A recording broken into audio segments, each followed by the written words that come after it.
आज एप्रिल मास 22 तारिख विश्व पृथ्वी दिवस पर मोर यही कविताटी। आज अटे एप्रिल मास 22 तारिख पृथ्वी दिवस अटई हसुची परिवेश। आस आस भाई भौणी सबे बाए काटी पृथ्वीर मान रखिवा गछ देबारे पोती।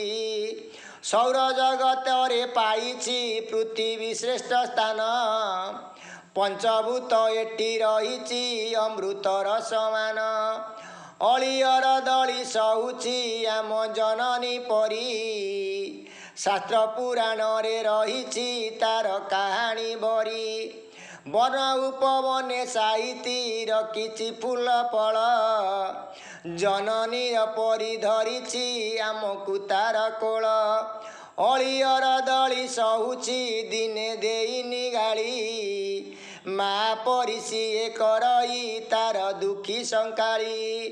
वन उपवन ताहार दिशे कि मनोहर पवित्र समान झरणा तार गलार हार।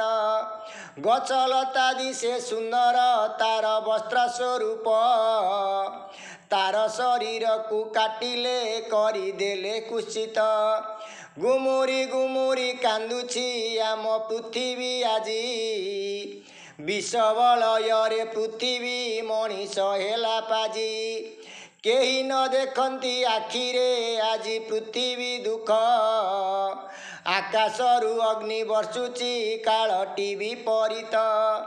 तथापि हसुची पृथ्वी सबीकु बांटे खुशी जननी जन्म भूमिटी स्वर्गादपि गरियसी।